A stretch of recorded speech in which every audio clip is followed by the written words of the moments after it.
Good afternoon. My name is Ramesh Yadav, and I'm Executive Director at Foundation for Excellence. I'm so thankful to all of you for listening to us, listening to the cause of FFE. FFE has been in existence for over 23 years, and it has supported, given scholarships to over 17,000 students in last 23 years to the tune of over $16 million.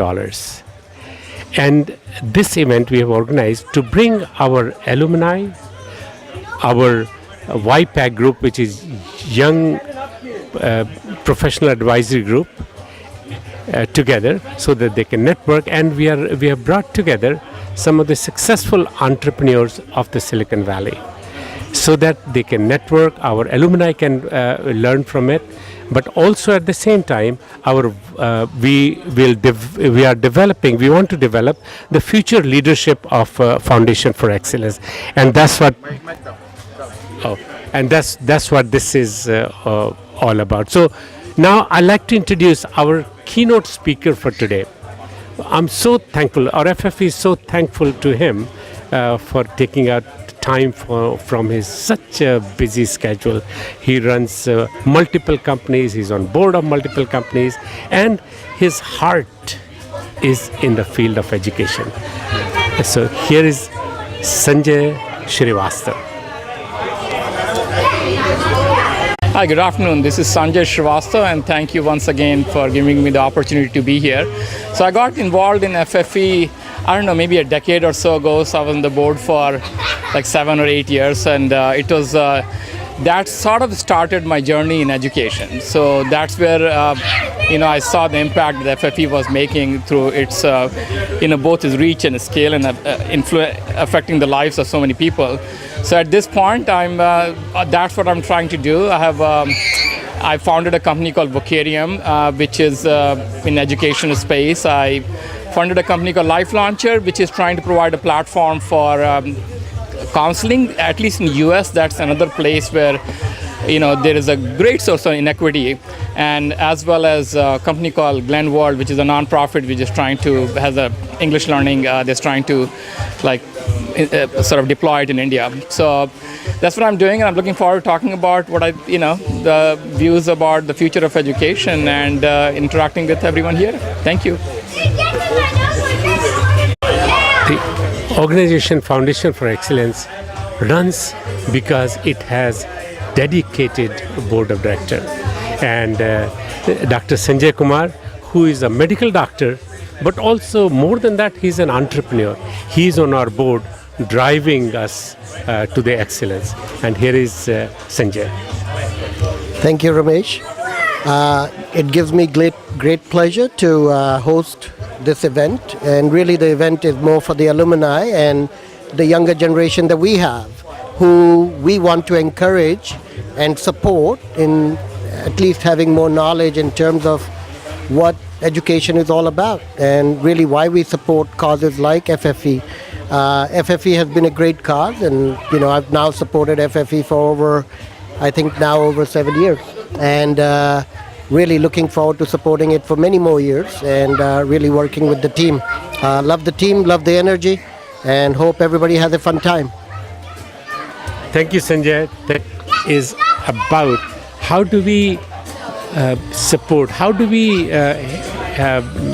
help develop the next leadership of FFE, and also our strength, which is our alumni, who really are making it happen. So I would like to introduce first Ranjit, who has been a FFE alumni, and he fought all the time, and he became a very successful person here, and I would like to hear from him his story. Yeah. Hi, I'm Ranjit Kagati Ananda. I pursued my Bachelor's of Engineering in Electronics and Communications from REC Surathkal in India, and I received my scholarship from Foundation for Excellence while pursuing my engineering.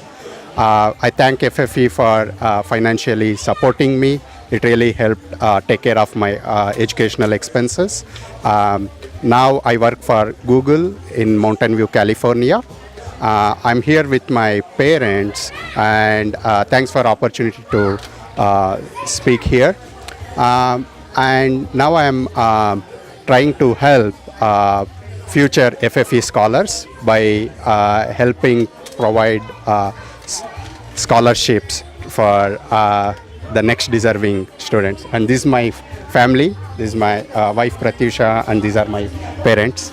Thank you. So support 2 students in your lifetime when you become successful. So how do you think it's going to help those students? What is your dream about it? Yeah. In India, one thing I've noticed is a lot of financial help goes through the channels of either government organizations or where there is a cash-based reservation, and people who really deserve it may not receive it just because of other nonsense that happens around. FFE doesn't have any of those boundaries. They purely go on need and merit basis. By contributing to FFE, I can be certain that more needy students, meritorious students like me, get benefit without any discrimination. Thank you so much, Ranjit. We are very proud to have you as our alumni. Yeah, thank you very much for the opportunity. And thank you so much for making it happen. Thank you. I'd like to introduce our next alumni. Again, he is also went through the FFE journey, and now he's on the journey of becoming a very successful person. I'd like to introduce Mukunda.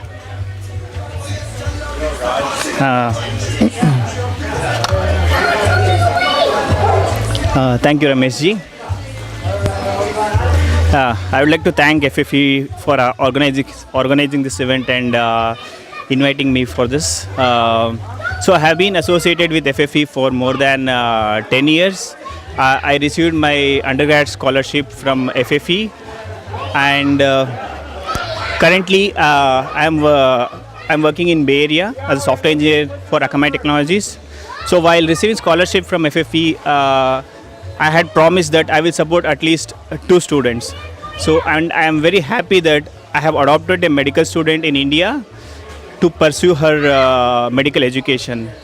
I am hopeful that I will be able to support many more people like that, and those many more people will again support a lot more people. So this FFA has created a chain reaction, and I think that will be transforming a lot of lives in India.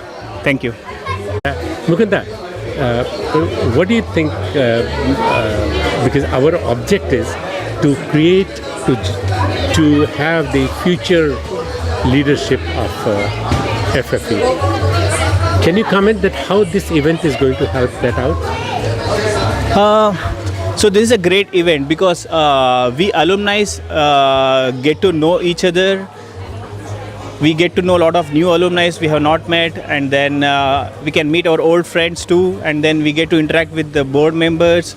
We get to know like how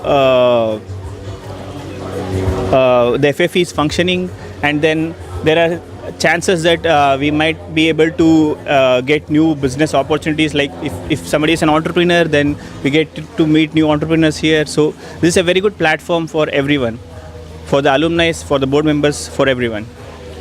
Thank you. Thank you so much. And Thank you. You know, you are, it's the alumni which makes it all work.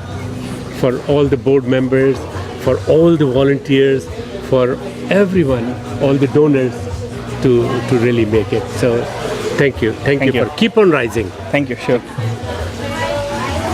Thank you. I would like to I like to introduce some of the volunteers, who have been working throughout and working very hard to make it successful. So let me call another volunteer, Puneet, who has been helping us out. So, Hi, this is Puneet. Hi, this is Gurmeet. and we are volunteering FFE past 2 to 3 years, and looking forward for many more years to go. I think he's gonna be a future volunteer. Yeah. Your name? My name is Rian. Okay, and I think this event will really help us to do more network with the people and to understand more how the all founder members or the board members, what contribution they have done in that FFE, how we can help them in future and learn whatever learning we can get from them to see how we can implement that in the future roles here in volunteering in FFE or some other similar organization. So that's a very good initiative. Thank you.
It's like on the weekend, like literally, it's crazy.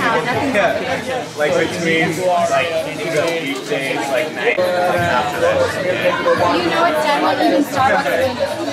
Starbucks, you know, on Sundays. They like walk around on Sundays. They give some scripts, I run the code, and then I.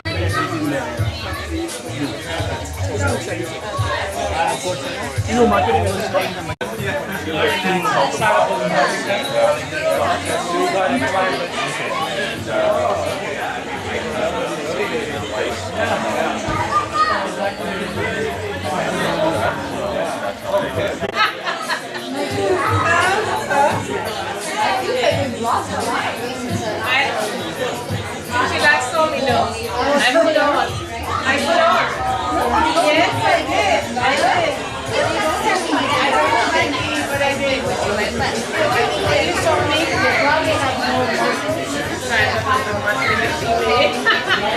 See me in my clothes over there.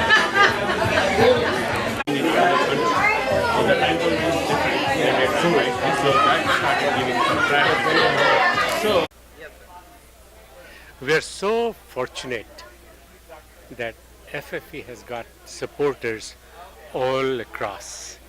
And here we have AGK, who has been a long time FFE supporter. And I'd like to introduce him. And AGK, can you please comment on FFE and give Certainly. background, please? Hi, thanks again. It's a pleasure to talk about FFE. I've been aware of FFE for a very long time. It all originated from the TIE. I've been part of TIE also back in the mid-90s. But FFC is a phenomenal organization, primarily because, to educate a professional, I think you not only give that individual an opportunity, but you create a lot more opportunities around that person. The person can become an entrepreneur, he can be a senior executive, create more jobs. So what FFE does is great, and I know their process very, very well. Even though I have not personally volunteered, I know some of my very close friends who had volunteered to see how, to help these, various higher secondary school students, at least in Tamil Nadu, to see how they can, get a shot in terms of going to an engineering school or a medical school in India. And that itself is great, the fact they get a scholarship. And also for donors, they make it very, very easy, because the genuineness of who deserves this donation is sort of vetted by the process that FFE has devised over the years. So I'm a donor, and I would like to continue supporting these individuals through FFE, and I think this good work should continue for the longest time. Thanks. Thank you. We are counting on your support. Good. Home. Myself and Sandra are very happy to have all of you here today, and as I think the boys, Nishant and Manish. A number of you we don't know, but a number of you we actually know. So welcome everybody. This Ramesh knows that we've been actually planning a number of all of these events now for a few months, and really the goal was to basically increase the awareness of FFE. As we like to call it within Silicon Valley, FFE is the best hidden secret that we could actually have. It's such a just cause and such an important cause that we all associated with, but we tend to hide it a little bit too much. So this is an effort to actually increase its awareness amongst the people that we know, our kids, as well as other folks within the local where we live, right? So really welcome all of you, and I'll briefly go through a couple of slides to so for those of you that don't really know much about FFE, as I said, it's a well-hidden secret, but FFE stands for Foundation for Excellence. We have been supporting it now for over 7 years, and really the goal of FFE is to fund underprivileged kids that have, not kids really, young men and women that have actually done very well, exceptionally well, to be accepted into higher education, but unfortunately due to their own circumstances cannot afford to perhaps go to those wonderful institutions. So what we do from FFE is we actually help to catalyze that or further that along. So we provide appropriate tuition for the number of years that the students are going to be in either an engineering college or medical college to help support their education and put them through. And today actually you have a number of those alumni that are working in the Bay Area with companies over here with us. And if you guys don't mind, just raise your hands up so that people recognize you. So we have Jigesh, right? Did I get that right? Jignesh. We have Ranjit and Mukunda, right? And I think there are about total of what, 6 in the Bay Area, right? So and these guys are really exceptional. They're doing very well, and they're true testament to the success of what FFE is actually bringing about. It's bringing about a change and transforming lives as well as communities. So we are all about really enabling bright but economically underprivileged students in India to become engineers or doctors, right? Oh, it keeps on going off. Huh? What makes FFE unique? It's that really think of it as educational scholarship for engineering and medical college. And the most interesting part about FFE as a not-for-profit is that each and every dollar that is collected from our donors, anyone, thanks to an endowment by Prabhu Goyal, who actually founded and started FFE, all of the money that is actually donated goes towards the tuition for these high-achieving kids, right? And really, the way that we work is at least not necessarily through a forcible way, but through a soft agreement together with all of the graduates and alumni. We try to at least bring about them a commitment to funding at least 2 scholars as well, right?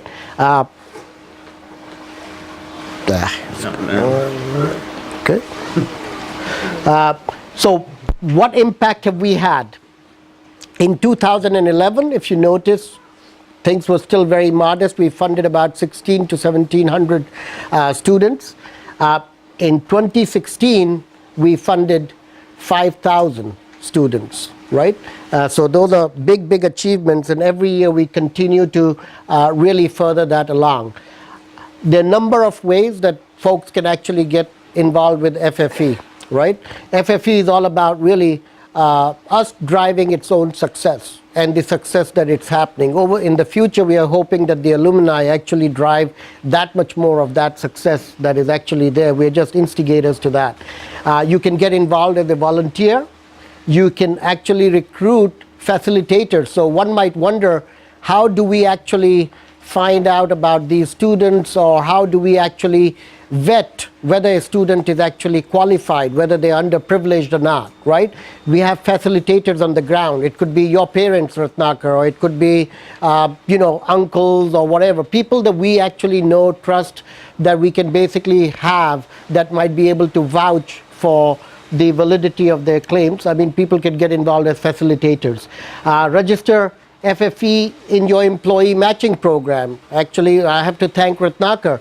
I gave a donation last year that literally doubled because his wife works for Apple. So instead of taking it for myself, I literally gave it through Apple, and the donation actually literally doubled. Why not do that, right? So enroll FFE as a program within each one of your companies so that it qualifies for matching donations. And not least but not the least, donate and adopt a scholar, right? I mean, every year we actually hold galas, and even without holding a gala, you can always get onto the FFE website and adopt a scholar. And again, reminding everybody, 100% of the donation goes to FFE towards the scholars. We do have an office that is in Bangalore. Even the office in Bangalore is actually fully, completely supported by the endowment funds that are given from the US FFE office. One other key point, last year, because of the initiative by the Indian government towards the community service grants, the CSM programs that were there, last year, if I'm not wrong, Ramesh may correct me on my numbers, but last year we had almost like a triple-fold increase in the corporate grants in India, right? They were over about, what, $1 million? Right? Yeah. Actually, we have our budget is like almost like there are 5,000 students, $700 per student. That's $3.5 million. So you can see half of the money is actually raised here in US and half of it. Yep. So, and last year was actually the first time that we have been able to do that, and that program continues to actually increase. Michael Dell and Susan Dell Foundation actually donated close to $1 million last year. Okay, so with that, Rahul, I will let you take over.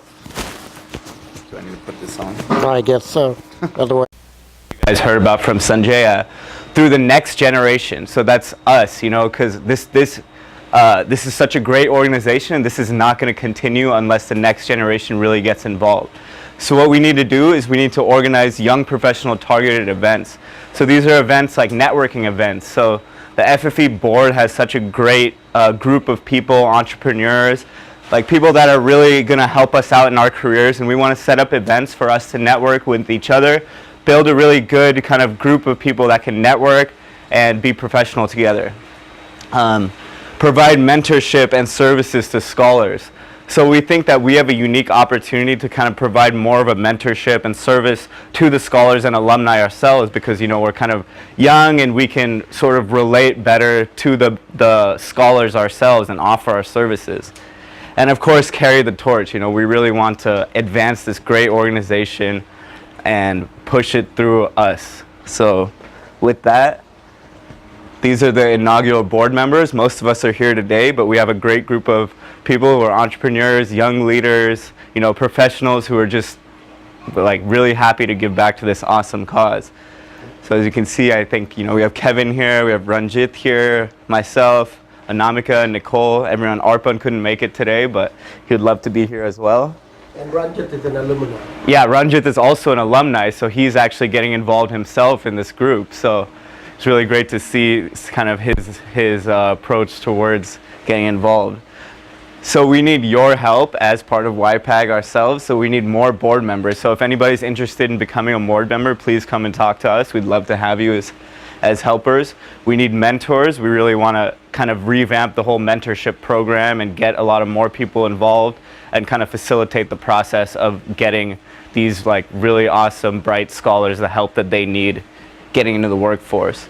we need volunteers, so events like this, you know, if you don't want to commit to becoming a board member, you just want to volunteer and help, we'd love to have you on board. And of course, we just need people to attend the events and spread the word. So, you know, everyone tell your friends about it. If anybody here knows more young people that want to get involved, even if they don't have time, they don't want to commit, we want them at the events, we want their participation, we want to raise their awareness. So with that, I'd like to invite up Sanjay Srivatsava, who is a longtime donor and supporter of FFE, and he's going to give a presentation as well and talk about the future of education. Sanjay Srivastava. Thanks, Sanjay, Sandra, for inviting me. So my association with FFE, I think I was at least a decade I have been involved. I was on the board for 5-6 years, forgotten the dates now, it's all blurs. And then, on a personal side, I mean, this is what got me started on a journey to see what can I do on education at scale, right? So I was doing a semiconductor tools company, sold it in 2010. It still was a semiconductor. We sold another company in 2012 to Samsung. And then at that point, I hired a software engineer and said, let's, with the only mission being, in fact, I met him because of Venki introduced me. He was it was Prakash Atawale. He was volunteering and he said he was interested in education. So I said, come on board and we will figure out something to do in education. That's all we knew. And I don't think I know much better, but we'll talk about it, right? So I started a company called Vocarium. At the same time, so the friend of mine from UC Santa Barbara from my IT days, he has a company called, so we ended up funding a nonprofit called Glenworld, and what they are being deployed right now in India through Nandan Nilekani's like Ekstep. So they are trying to do some pilot for his app. And then a friend of mine, again, another friend from IT like Swami. So I invested in the board of a company called Life Launcher, which is trying to provide a platform for counseling. For college counseling for high school kids in this country. So instead of talking about future of education, I'm going to talk about future of higher education because that's what my experience is. So I just want to stay a little bit close to what sort of my experience has been. And the context is future of higher education in US. So just to be more specific or whatever, most of the examples you're going to hear about is here. So first of all, talking about future of education is not, it's not that easy. It would have been a very small talk to say, the future, but very uninteresting to say, hey, the future is going to be the same as it was in the past. That's not that interesting. I could have said, future, who the heck knows? That's not that interesting. But it's an easy thing to say because if you think about it, right, fundamentally, so the classroom a few hundred years ago, they look the same as the classroom stuff now. Instead of 1890, I have seen slides, people talk about 1500s or whatever, right? All these people in robes sitting there in large classes and someone is talking about whatever, right? And how does education happens, right? You go to a class, read a book, you go back, do an assignment, you submit it, and someone grades it, gives you feedback, right? And that process hasn't changed for a long time. And one thing which was interesting is like, Harvard was founded in whatever, 1600 something. And what is interesting about Harvard for the last few hundred years, it has been the number one. Now Stanford guys might disagree, but number one school for most of the few hundred years in this country. Ivy Leagues were founded very early. They have been the top whatever. So the correlation between, if you want to know where the high school, where the college is ranked in this country, the easiest thing to do is when it was founded, right? So again, because things don't change that much. But there's a lot of stress to change things, right? Big driver, cost, right? So somewhere 2 or 3 years ago, we hit a college student loan debt hit $1 trillion, right? It become exceeded credit card. So someone from my VP of marketing, he found this. Someone telling this wife, I guess, that maybe we should look into home colleging, because the colleges are getting too expensive right now, right? You have thought about it too. Yeah, and this is something which has become actually closer, beginning to get a little bit. Are you worried about falling? Yeah. We should move it over here. So there was no focus on future of, you were worried about the future of laptop all this time or whatever. Okay, now. My wife does it all the time, and I'm trying to explain something. It's like moving the glasses away. You can knock it over, I never do it though, So, so I just came back from last night from East Coast trip, and one of the places, so I visited like Harvard, MIT, Johns Hopkins, Columbia, and one of the things which was interesting was like when I was talking to someone in Columbia, she was director of online education. She had just come from Barnard, right? Barnard is is actually a part of Columbia, but it's a small liberal arts women's college, right? And she was making the point. She said everyone who does history right now, they're trying to teach them digital skills, because the hope is if you want to get a job as a curator in a museum, you want to be able to put websites together, right? If you're doing a history research, you had to go out there and read lots of books or whatever and see, okay, I read about this king, about this battle in this book or whatever. Now that is data. I have a customer right now in geography department in Nebraska.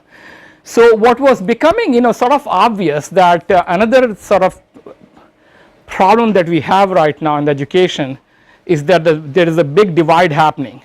As the rich colleges right now, like data science is a big deal, right? I mean, they're putting programs in data science like right now, because they have professors who are doing data science research, they have TAs and RAs or whatever who can grade the assignment. But if you go to a school which is not a research school here, they are not teaching data science because they have to wait for a textbook to come out, which means it could be, and I'm talking to a lot of publishers, might be a few years down the road. And by that time, all the primary jobs, they are inaccessible to people who are not going to the top schools. So again, the big sort of pressure right now to be relevant. So a lot of things, of course, online education, you guys have heard about it, but it's very easy to be cynical about online education, right? I mean, so because people, if you can always say, last time when people were delivering education through TV, everyone was excited about going to change the world, but that didn't do anything. What about the correspondence course or whatever, right? That didn't change anything. So it'll be easy to cynical, it will be the same this time, right? It hasn't changed for 1,000 years, so why it will change now, right? But I just want to make the case over here that it is different this time, right? And see if you can connect the dots here, right? And at the end of the day, all that we care about, which is FFE's mission, which is Pratham mission, is that we want to give people access to high quality education. And the quality means it needs to be affordable, it needs to be high quality, and needs to be relevant in the sense that you can't teaching me if the India IT industry has to move to data science from cloud, you can't be teaching me like 8 or 10 years from now or whatever, right? You need to be relevant right now. I think so that's what we are, and what is different right now, and all the billionaires are super interested in education right now. So this is again from my VP of marketing, $3.6 billion of personal money from these guys have gone into trying to make an impact in education. So, and there's a story someone was telling who was an Amazon education, so it is single sourced and is second hand. So with that disclaimer, what he said, that Jeff Bezos goes around and saying, for Amazon to be a $1 trillion revenue company, it's not going to be get there without having some sort of technology leverage. And if we need planes to ship, we'll go buy Boeings, right? If we need rubber tires or whatever, we'll buy farms or whatever. But one thing which we can't do just using money is get people. So they are going out and spending a lot, and his position was at least not only Jeff Bezos is saying, but at least all the big guys like Google, Facebook, and Amazon, they're all committed, right? And it is beginning to make an impact in a ways that hopefully become more obvious. So I think in education, the most interesting thing which happened, at least and I don't call myself a historian of education, but with Khan Academy. So when Sal Khan went out there, put these classes, millions of people started taking it, Bill Gates started supporting it or whatever. I think it fundamentally led to a transformation where people said, the whole flipped classroom, that education, again going back to what has made education so hard to change, that when I started looking into it, I'll go and talk to the researchers and say, lots of departments of education. I mean, okay, not lots, 3 or 4 different departments, talked to them and said, okay, what does the research say about education? And in some ways it was very disheartening, because if you're really looking for data, all that you can find out, there are 2 things that are very highly correlated to students' outcome. It's demographic, if rich kids do better than poor kids, and it's the teacher. If you get a good teacher, you'll do better than if you don't get a good teacher. What makes a good teacher? Absolutely no correlation with where the teacher got their degree from, what kind of certifications they got. Basically, good teachers are good teachers, and if you go to a school, everyone knows who the good teachers are, and if you happen to be in their class, then you do well. So the focus on education transformation has always been about, okay, and again, from a data perspective, if you want to make a 2 sigma difference in the outcome of your student, just find them a tutor, right? So the focus has all been about, okay, let's reduce the class sizes, try to train teacher better, but knowing fully well that training, is like somewhat we don't know how to train better teachers, but teachers are just better teachers. So, but that has been the kind of the problem with improving education in my view at least for a long time, but I can't show it a different way.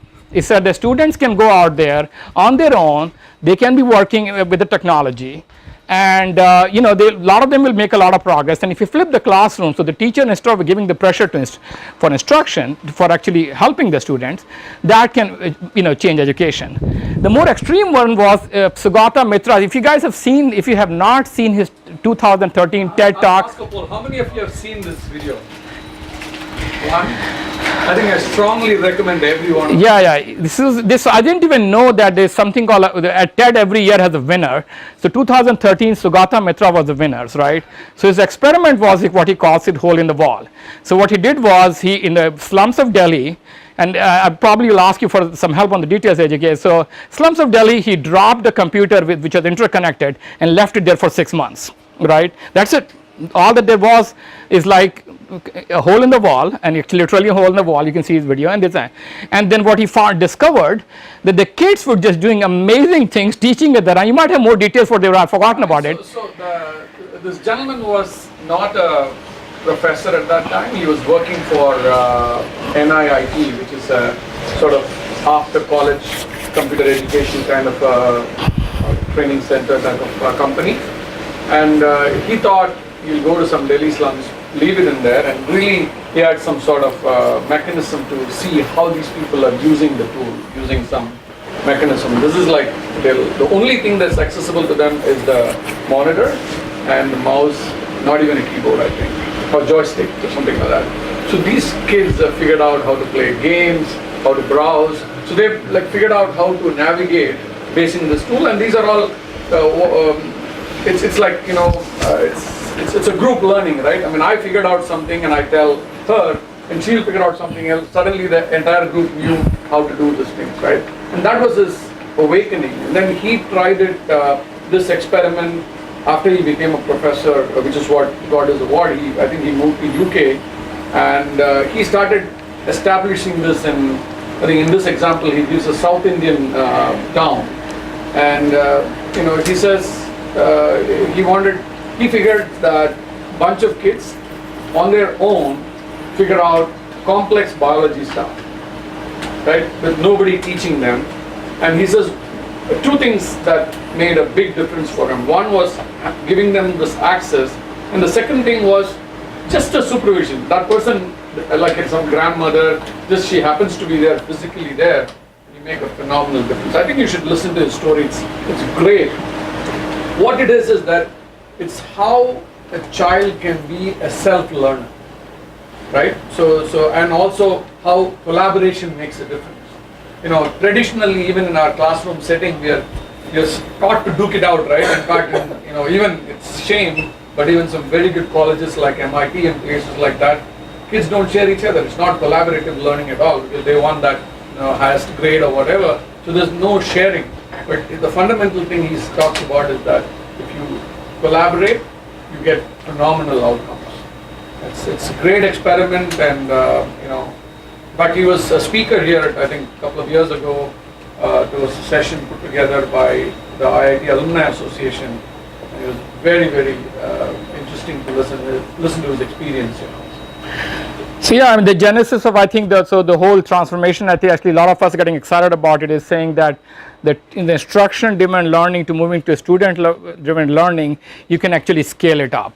You can scale it up with technology, right? And what does look like collaboration is the important one. Obviously, there are yeah, the other thing I'd like to add as he says that it's very good is that he also tries to engage people who have time in their hands. Like I think he got a bunch of grandmothers in that age group, that people in UK to teach English to kids in Hyderabad, just using this learning platforms, right? These kids go to one place where this computer is set up with multiple chairs, but one UI, one vision, and one keyboard and one mouse. But then multiple kids are sharing the terminal, and on the other side, grandmothers getting them to do, and then their English skills phenomenally improves, right? So it's amazing how you can leverage technology. Is the second theme of this talk. Yeah. I mean that's the. And so I do think that fundamentally that's what I'm sort of, a lot of us, I think if you look at most of the effort when I'm talking about the billionaires or whatever, somewhere or the other they're trying to go. So it's a great idea and all that, but of course the second problem is that how do you get it inserted into our education system, which has obviously all this like structural issues, just like healthcare or whatever, right? And that's where I think it's getting to be fun. I mean, another example here, if you guys have used the Duolingo app or whatever, if you haven't used it, just awesome. There are 50 million users or whatever. Code Academy, 25-30 million users. Actually, I kind of part of like learning JavaScript. So the whole notion, at least. Again, it's at least the way I think about these apps or whatever, they are gamified, student-centric, and they close the feedback loop as opposed to most of what we've learned. Like we took the instruction, submitted the homework, 2 weeks later, we got something scribbled by the TA, which is handwritten. Instead of that, the platform gives you immediate feedback, and immediate feedback can be in terms of saying something is right or wrong. In Duolingo, it will send you through, or like going back to the competition thing. I just have a Cornell example. So Vocarium, we deployed our system in Cornell, which is a machine learning, 440 students, 10 assignments. And what was happening is they had a gamification. Again, I'm not saying example of good or bad pedagogy, but what they did was every time you submitted an assignment, platform automatically computed how good it was, some performance metrics, and you get placed on a leaderboard. And I actually was looking at it, I thought there has to be wrong. These kids had submitted 60,000 times the assignments just because there was this competition going on or whatever. And it's anonymous. It's all because of privacy reason they can't show their names. It's like their screen names. Stanford, the similar like paradigm. So they go out there at the end of it, 300 students. If you are number one, you get a $12 lunch with faculty member. And these students were to spend an average of, again, this professor who is deploying Vocarium is like 60 hours to do one assignment. I'm like, I don't know what else to do. So there is this whole notion about all these things. How do you give feedback to the student by technology, by someone, a peer collaboration, competition? It's all now finally we can try it, and this is what I think gets me excited because it does not need massive number of trained teachers. So that I think I just want to wrap the part about. I think how the learning, the future of learning is going to be student-centric, and I think this is more than just a research paper hypothesis, right? The second part about the economics of education. This again originated with Khan. So if you guys, how many of know about MOOCs and Coursera? So before okay. So this is again Sebastian Thurn, like a professor at Stanford. He was at a conference with Sal Khan, and he saw it. He said, I want to do something like that. So they put an online artificial intelligence class. They're expecting about 10,000 students to show up. 300,000, if I could, numbers might be off. 300,000 of them showed up. It was free to do artificial intelligence, and what he found was interesting. He was running the same class for a Stanford student. Of course, if you're residential, you get extra TA help, this, that, or whatever, right? All the other. And he said when he went back and looked at the results, in the top 40, there were not a single residential Stanford student or whatever, right? The first one was number 41 or something like that, right? So that started this whole MOOC craze, and it's, yes? It was out of the top 400, there was only one Stanford. Okay, that's even more interesting. Yeah, that's 41 I remember. Okay, that's even, that's even more interesting, right? So I just finished, so Vocarium, again, a platform is supporting a micro masters from Columbia. And I was looking at it, so this like about 10,000 students will show up on our platform to do the homework, and these are nasty, complicated stuff or whatever, right? And students from all over the world, basically US number 1, India number 2, right? These guys are just going out, there's so much hunger for learning or whatever, right? So of course the problem with MOOCs has always been, okay, so what do you do with this? And I do think the Anant Agarwal, again, so he's the CEO of edX, and I think he's done a great job. So what Columbia is doing, what's called MicroMaster, edX is like the MicroMasters. And MicroMasters, if you guys don't know what happens is that, let's say if you took an AI MicroMasters, you pay about $1,000, you take 4 classes and do a project, and at the end of it you can get a certificate which says you're Columbia edX certified. But if you apply to Columbia and if you get in, the credits will apply toward 25% of a master's credit. So if you think about from a student perspective, let's say if you missed the first because you didn't have the right background to have right SAT scores and all that to get in Columbia, now you get a second shot and 25% credit or whatever. Instead of paying 30 grand or something, you're paying $1,000. And for Columbia is awesome because now they have another way to generate leads, another way to source students, to know who are good students, right? So that's but the whole notion about the credential.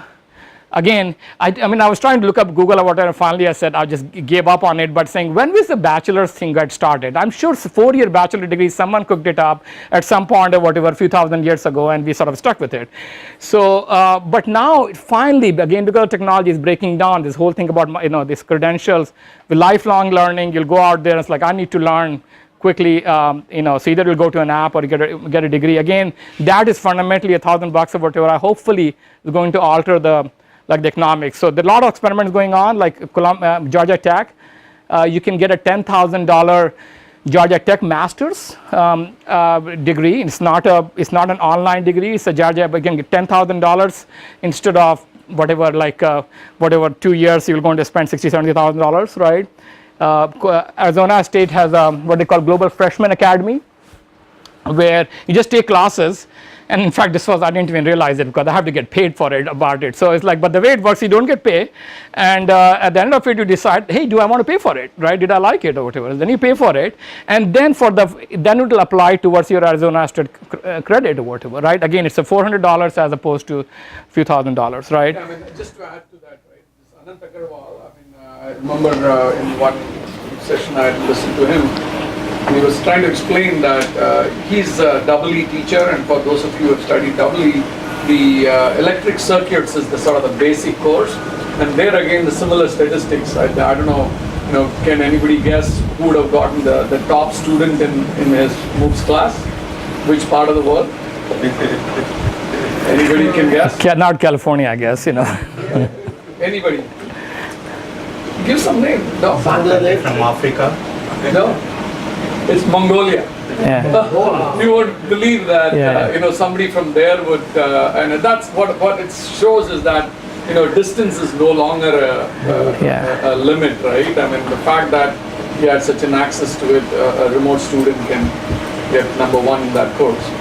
Yeah, and this is actually, as I said, personally, is like really exciting for me because it is very easy to be cynical about MOOCs again. Or you can talk about number of what percentage completion, and we were just talking to you, right? Like me and him both took a class or whatever, but dropped off because I just wanted to learn enough so I can talk about it as stuff like that. I didn't want to learn the topic, so it was okay for me to just like start it and drop it off. But somehow it counts against it. But people are not looking at the flip side of it, like who is succeeding, not who is failing, which is way more interesting, or succeeding even because I got what I wanted out, and I'm sure you were saying the same thing. You got, but by traditional metrics.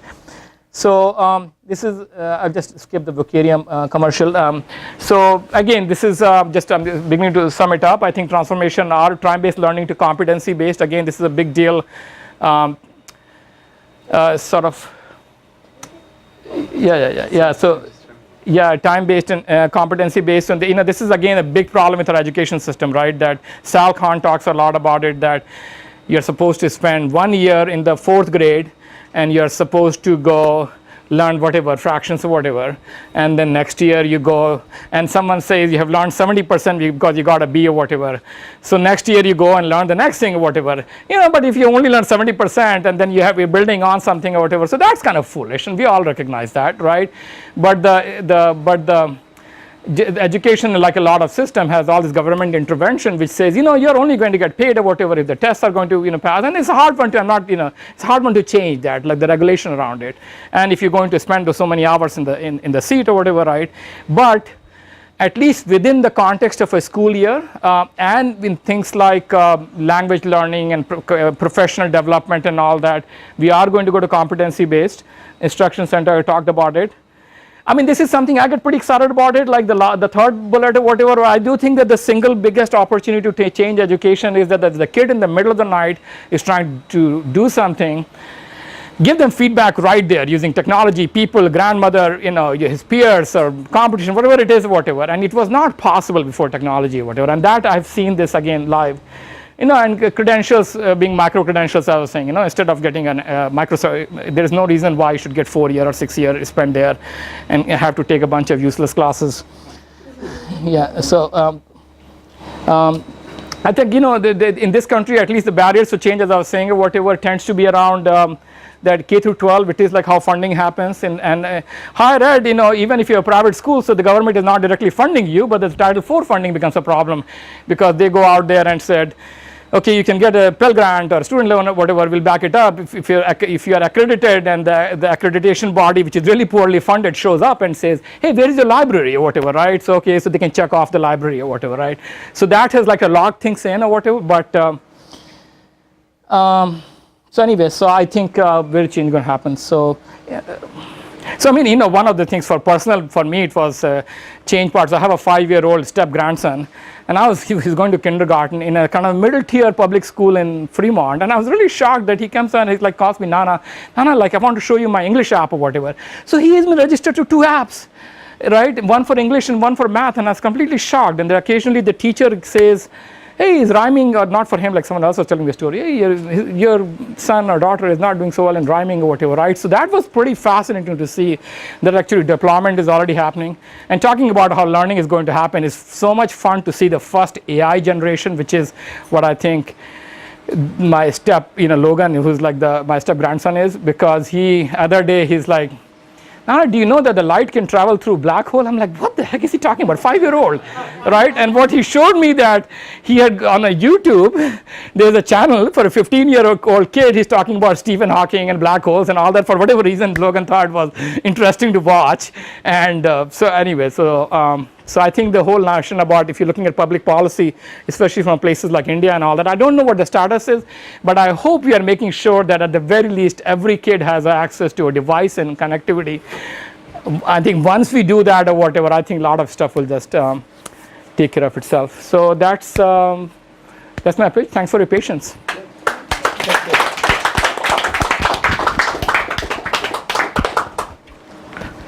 I think, as Sanjay just pointed out, I think we are seeing a transformation in the way that education is actually practiced, right? There's a fundamental change that is actually occurring. So the event is actually not done with Sanjay's talk. The event is actually only just getting started. So please get to know each other. As I indicated, there are a number of young folks over here in the crowd. Get to know each other. There are a number of alumni. Listen to their own stories and their own successes and where they are and what they have managed to achieve, and really enjoy. And you guys are here because literally this was meant to be an event to, number one, honor the alumni for their achievement and get the young folks more involved and more in tune with perhaps where they need to be as well, right? Thank you.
explain it with young faces. Yeah. That's the basic idea. So maybe we can like talk about like why we decided to join YPAG, essentially like one by one. Yeah, let's Start there we can and like start kind there. of have like a discussion around that, like telling each other. So why did you decide to join YPAG? So the reason I wanted to get involved with YPAG is, you know, my mom is one of the board members of FFE. She brought me to the gala and I was really inspired by the cause of FFE and, you know, the way that they really kind of bring these kids up who are trying to have a lot of potential but can't afford it. So I wanted to obviously get involved myself and, you know, I want to get involved in a leadership type role. So I really kind of pushed to get the YPAG group started. My mom was able to talk to Minu and some of the others in the board and actually get the group started. So I'm really happy and excited to be a part of this group. So what about you? So I think what excited me to join the group was initially I saw that there was like mentorship opportunities for me because most of the alumni or scholars that are coming through the program are around our age, and also for specifically like female scholars, I felt like having a face or a mentor to speak to would be something that they could connect with, and then essentially that transitioned into more of a role into like the Young Professionals Advisory Group, because I think not only can we mentor people, we can essentially develop this level of like board, I think strategic board guidance that is more focused around like the younger generation and continuing the vision for this foundation and really considering the younger perspective in pushing that forward. So I heard about it from the gala also. I had been to an event earlier, but it didn't kind of connect in any real way before. Some of the things that really drew me into FFE are that I spent time in India, and so I've seen people. I've spent about 5 years in India, so I have seen people on the ground over there and really seen how the type of like financial situation and social situations that people find themselves in over there are so insurmountable, and that the number of resources available to the people there is tiny, or at least there's not much awareness about it, or it's a lot that they have to go through, and any leg up, you know, can make a huge difference. And then, you know, knowing that it only takes a few $1,000s per year to fund their education, maybe $5,000 total to fund a solid education over there, that's amazing. That's a great impact, and especially when the alumni are coming to the US and they're also putting money back into the program. If you sponsor one alumni, they're going to sponsor 2 more and maybe even more than that, and then it just kind of balloons out. So any dollar you put in has an immediate multiplicative effect, the same way that some of the FFE members were talking about putting their donation into Apple and then Apple doubling it.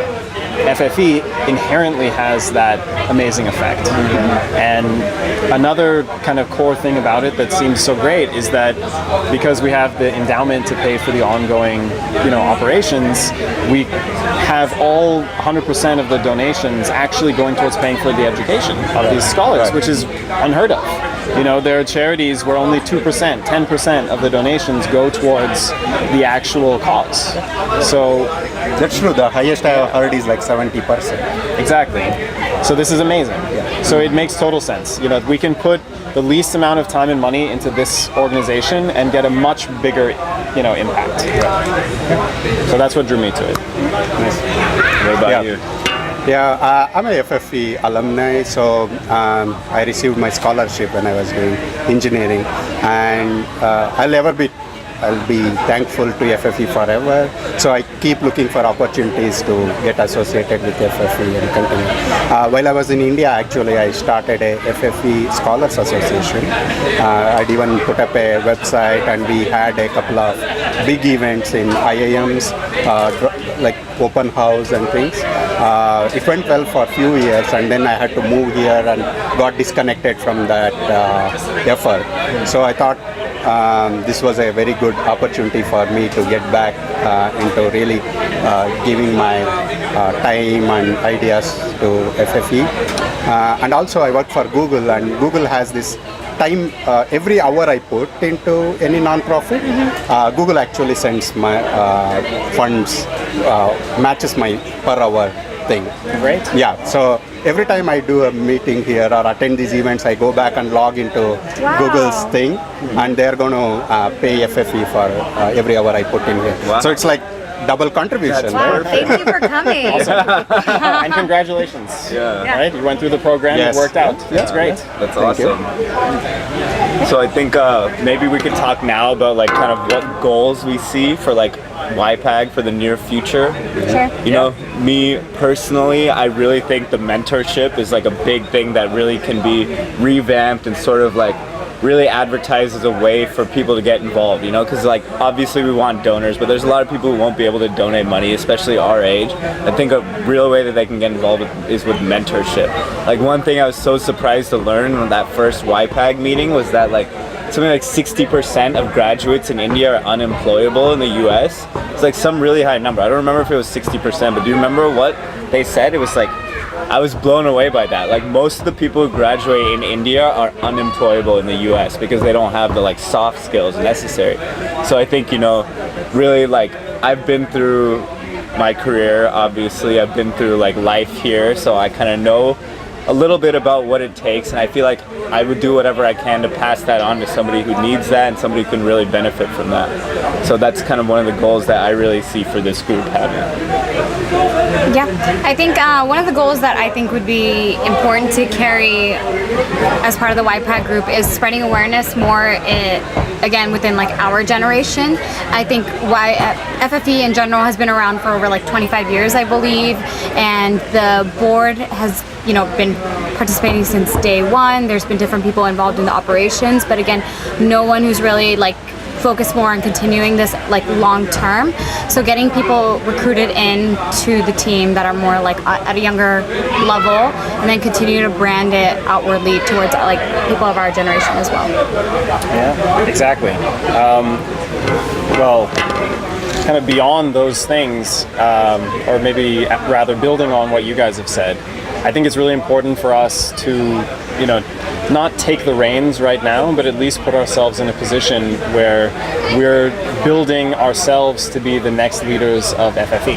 And then we'll be replaced by another YPAG group in some, you know, other period of time, but creating FFE instead of as, you know, just an organization that's from the people who founded it, but as something bigger than them and something that's going to continue on even without their efforts. Right. So that's my main goal in, you know, being involved in YPAG specifically. For me, the communication channels have changed in last 1 decade, so much so that probably we can bring to table a lot more new ways of connecting or identifying donors, mentees, mentors, and put a way. I know in every event people get to speak about these things, but I have heard a lot of these things 5 years back as well. But I think now that we are here, I have a lot more confidence that we can take it to the scale that FFE can go. Now we have active Facebook groups, and recently we started LinkedIn effort, right? So I'm sure we can bring a lot of these platforms put in place, as you said, so that the next YPAG groups, etc., can come. They can really focus more on the scale side of it once we can put the foundation. Yeah, Sounds good. Awesome. I think we're done. yeah. Thank you.